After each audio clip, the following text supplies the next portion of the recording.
your neck of the woods. Welcome to Fly Tampa Fly. It's we'll come up with a better name eventually, but right now that's what we're stuck with. Anyway, welcome, and we want to invite you to always join our Skyway Bound community, people that are looking to make a difference and make aviation more accessible. And that's it. That's all I got. So I'm going to move on. Let's get into it today. First, we're going to start with our question of the day. With regard to carburetor ice, float-type carburetor systems in comparison to fuel injection systems are generally considered to be A, more susceptible to ice or icing, B, equally susceptible to icing, or C, less susceptible to icing. Stay tuned. Don't have prizes yet, but I am working on it. It'll take some time for me to get some of the prizes, but first I need some revenue. All right, so while you guys are stewing on that question, in the world of the FAA, there is a tax bill, a 3-year tax framework. It was unveiled sometime in January, where both chambers of Congress are including lucrative provisions that could help boost profits and lower operational costs for aircraft buyers. What does that mean for you? Notably, for aircraft purchases, the plan extends the allowances of a 100% bonus depreciation deduction for property placed in service after December 31st, 2022 and before January 1st, 2026. So basically, this means if you're taking deductions on your capital purchase, this means a bigger tax deduction for interest expense, which reduces your overall borrowing costs. If you have a small aviation company, like a charter or something, companies will think about operations and be able to think about operations and financing together, and they'll be able to better plan their cash flow from a financial perspective. And this will help them with their overall operating expenses. Now, with that said, the legislation has yet to be taken up to the Senate. It still needs to get through the Senate, which ultimately has jurisdiction over this particular legislation. So stay tuned. Those of you who have small charter type operations, or I guess even a flight school would they have aircraft as capital assets sometimes too. This could apply to you. So stay tuned, and we'll see what happens and where it goes. All right, all of us have been following the MOSAIC, and MOSAIC, I looked that up, stands for Modernization of Special Airworthiness Certificate. So there's a cool, Plane and Pilot recently put out a cool graphic, and that's my point to this. And I'm going to put the link to that graphic in the description. And it gives you like a nice little graph with regards to this MOSAIC, these proposed changes to regulations. For example, some of the proposals include create CFR Part 22 to encompass new light sport aircraft body of regulation, remove single-engine reciprocating limitations from the light sport aircraft category, allow retractable gear and controllable pitch propellers to be in the light sport category, increase clean stall speed from 45 to 54 calibrated airspeed, knots calibrated airspeed, and things like that. So there's a whole list. You can go to the website and see. You can also see who the specific organizations that represent us. For example, the EAA, the AOPA, NBAA, NATA, GAMA. They all have their perspective. For the most part, they're all in agreement as to what they want to see with regards to MOSAIC, but they're not totally in agreement. And they just have a cool little graphic that you can look over and see who agrees with what and what their reasoning is. It's laid out really nice. So if you're really interested and you're following MOSAIC and you want to better inform yourself as to what's happening with regards to that and the recommendations being provided by some of your representatives in these these pilot representative organizations, I'll put the link in the description below, so you'll be better informed. And I guess I should change my slide too. Aha! There we go.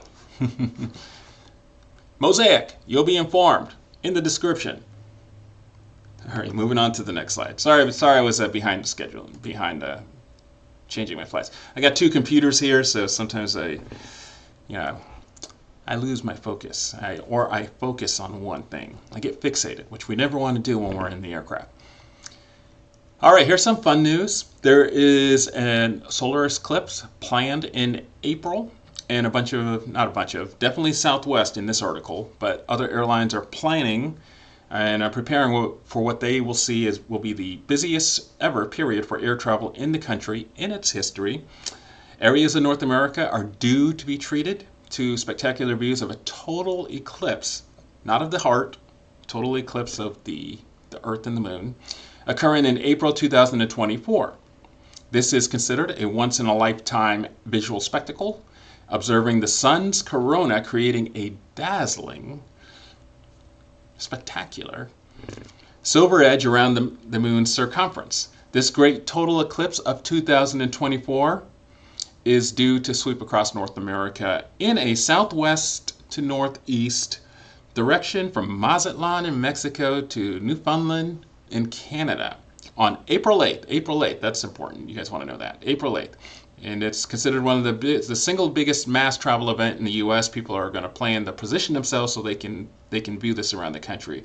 The last solar eclipse, and I do remember this because I was alive, took place in 2017. The difference between this eclipse is it's being touted as offering the longest totality seen in the country since 1806. The duration of the total eclipse is expected to reach 4 minutes and 27 seconds, with some parts of Texas achieving a total of 4 minutes and 27 seconds. So it's not going to last long. Where some parts of Texas will achieve a totality of 4 minutes and 23 seconds. By comparison, the 2017 eclipse had a totality of only 2 minutes and 41 seconds. Airlines like Southwest Airlines are offering scheduled flights that will allow you to kind of position yourself and potentially be in the air during the event. And more important, for all of you who plan to view the event, myself included, you can go to the Royal Astronomical Society website for some safety guidelines on how to properly view. Like you don't want to look directly at it. You probably need to get some special glasses or get one of those boxes where you can look into and see the reflection in the box. You don't want to stare directly at it. Royal Astronomical Society, we'll also put that in the link in the description below as well, so you can be better informed how to safely view this event. This probably once in a lifetime for many of us. Well, it was twice in a lifetime. On April 8th, 2024. April 8th, 2024. You're going to hear more about it. We'll talk about it again in the next month as well, just to remind you.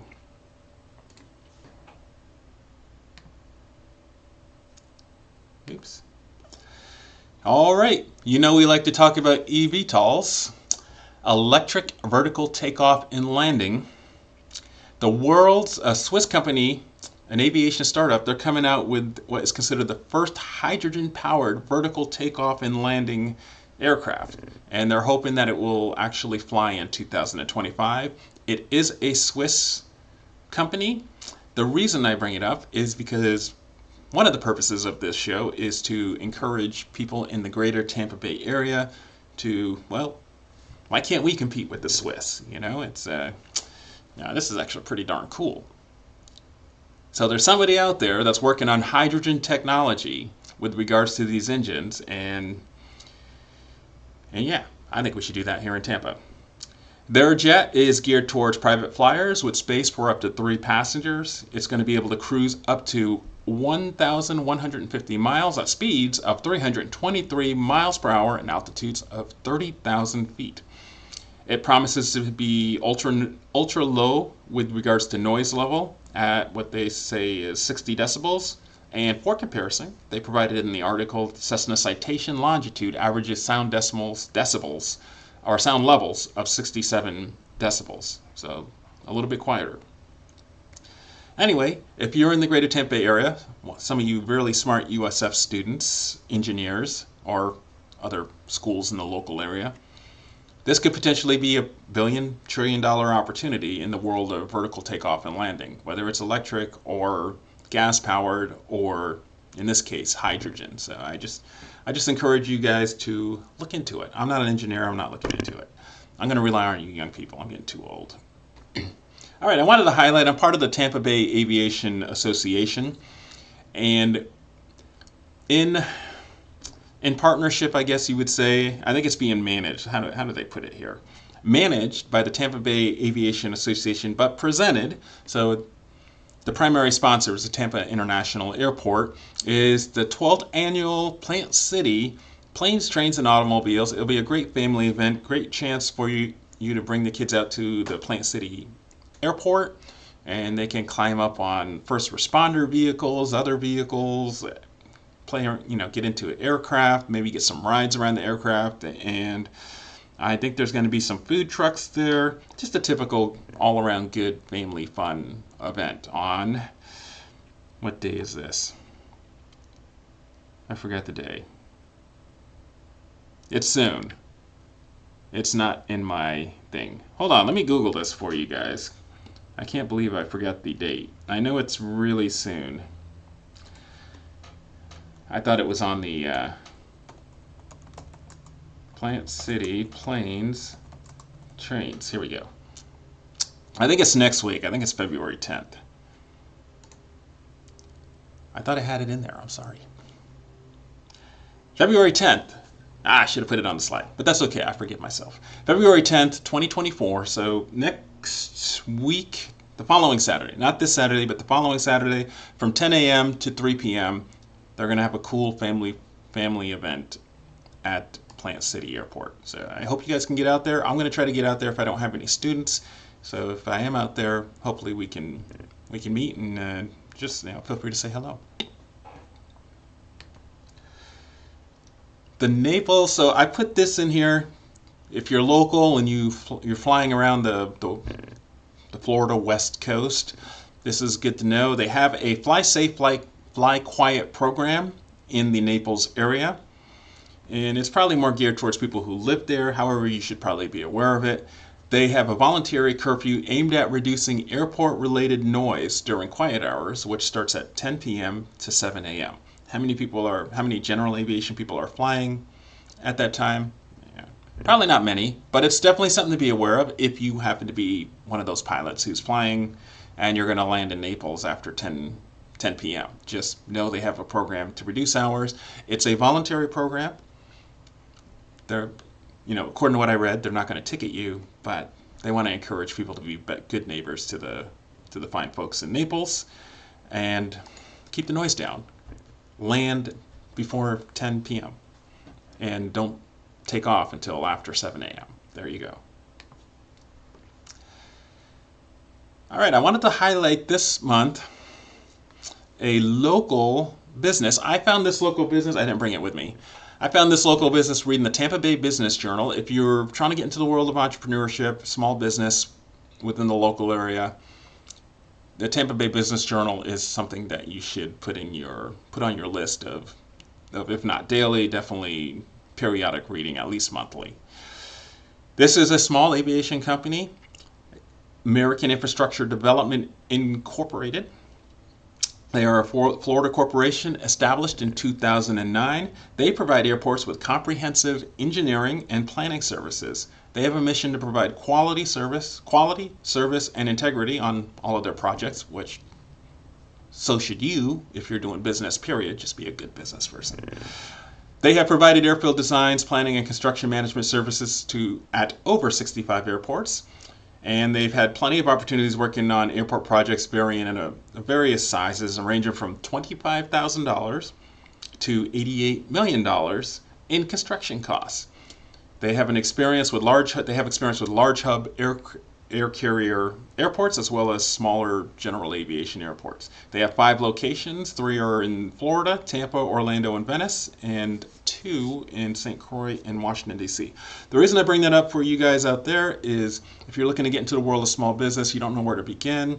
1, you can probably maybe apply for a job with this company, or 2, if you have that kind of engineering background and you want to get into the world of aviation.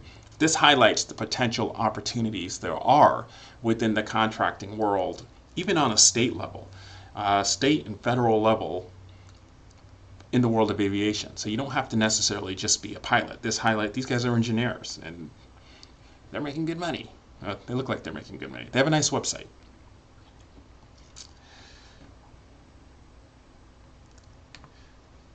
All right, here's some aviation events coming up in the local area. Let's see if Planes, Trains, and Automobiles is on there. Yep, there it is. It's there on February 10th. Whole list of events. I put events that are not just in the Tampa Bay area because if you're looking to start a business, you're probably going to have to travel an aviation-focused business. You're going to have to get to know the aviation community, and I just want to highlight, this is not a comprehensive list. If you know of anything else, I'm just going off of, I'm just bringing together a list that I receive in my email. If you have other things that you would love to see on this event list, please send them to me if they're aviation-focused, aviation-centric, and let's help our fellow small business aviation community grow together by giving them opportunities, whether they be here in the local area or anywhere else.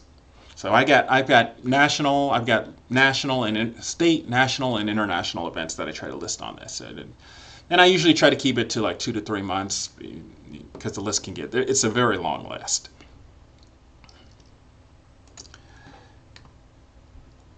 I didn't change the slide this month, but I will, I promise. There are scholarships, those of you who are looking to become pilots or mechanics. There are plenty of scholarships out there. I won't say plenty. There are scholarships available. You kind of have to search for them. One place you can start here is on the FAA website, and they have a whole list of scholarships on the website. There are others out there that are not listed on the website, but this is a good place to start. I will try to start listing out ones that I see as they come into my inbox. I just ran out of time this month, but I will try to start getting that list and making it a little bit more organized and user-friendly for you. But in the meanwhile, you can go to the FAA website and get started there. There's some good information there if you're looking for some sort of scholarship. Start with the FAA website, and we're going to put that in the description below as well. All right, let's move on.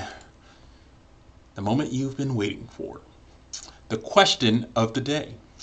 With regard to carburetor icing, float-type carburetor systems in comparison to fuel injection systems are generally considered to be A, more susceptible to icing, B, equally susceptible to icing, or C, less susceptible to icing.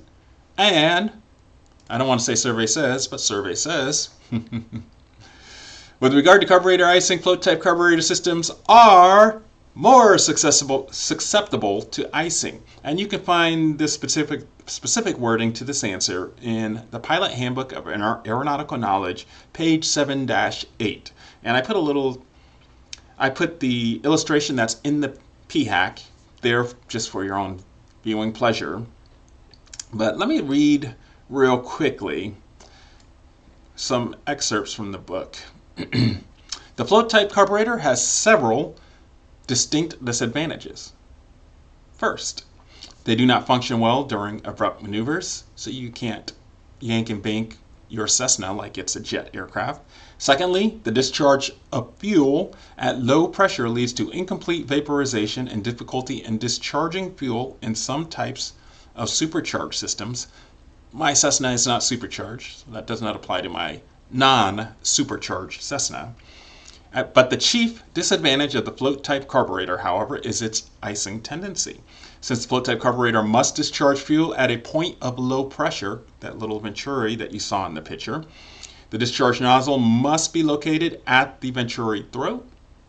And the throttle valve must be on the engine side of the discharge nozzle. This means that the drop in temperature due to fuel vaporization takes place within the venturi. As a result, ice can readily form in the venturi and on the throttle valve. Pilot Handbook of Aeronautical Knowledge, page 7-8. And the PHAC goes in a little bit further. They talk about carburetor icing. If enough ice builds up, the engine may cease to operate. Of course, we know if we hear engine roughness, we're going to add carb heat. Carburetor ice can occur, most likely to occur when temperatures are below 70 degrees Fahrenheit or 21 degrees Celsius, and the relative humidity is above 80%.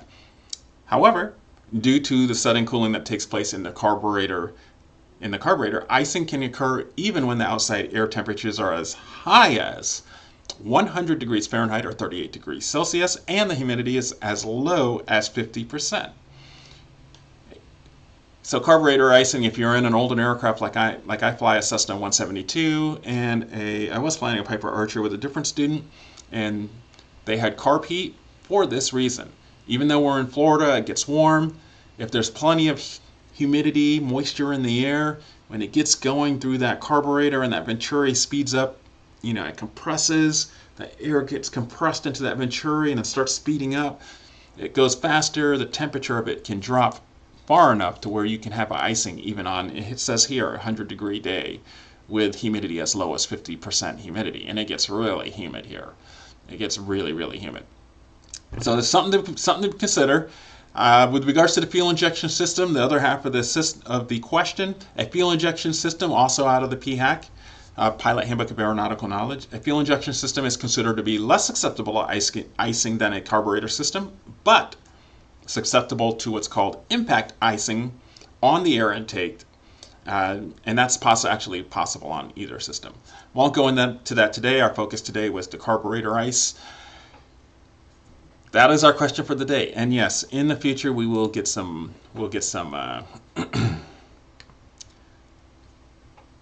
Oh, there's the answer. Oops, I forgot to put the answer. There you go. There's the answer. We will put some. We'll have some prizes in the future. Not there yet. Working on it. I need cash flow. All right. As always, thanks to our sponsors, Jetline, and they're a big provider of Virtual flight controls. Here's their hat. That's not my hat, so I can't put it on my head. It's somebody else's. And Virtual flight controls. They sell Virtual flight controls. They're a distributor, the U.S. distributor of Virtual flight controls. Mind My PC. We're here to help you be your partner within your business as basically your fractional outsourced IT department. We're here to help and be part of your journey as you look to grow and scale your business. Especially if you're a small business and you're not specifically an IT person. If you want experts to help you, give you a peace of mind, give us a call. Give my friends a call at Mind My PC. And then, as always, if you're in the local Tampa Bay area, you're looking to fly, you're looking for a discovery flight, or you know somebody that's looking for a discovery flight or looking to take basic flight lessons, specifically primary flight lessons, have them give us a call at Skyway Bound Aviation Services, and we'll see how we can help. If we can't help them, there's plenty of flight schools around the local area, plenty of other instructors around the local area. We're here to help the whole community grow aviators, if you will. And yeah, just give us a call if you have any questions about aviation. Reach out to us. All right, that's going to do it for today. Thank you for joining us. And if you're looking to start a small aviation-centric business, you have my support. I will say this: starting any business, whether it's aviation-centric or not, it is a tough road. It's a long road, but it is so worth it. The time spent, even if you try it and you end up going back to a corporate life, it's still worth it because you're going to learn so much along the way. You're going to learn so much about yourself and you're going to gain a whole lot of skills, and you have my support. So do not quit, do not quit, do not quit. Sky is the limit. Go out there and try to make something happen. All right? Have a great day. We will catch you guys next time, and Fly Tampa Fly.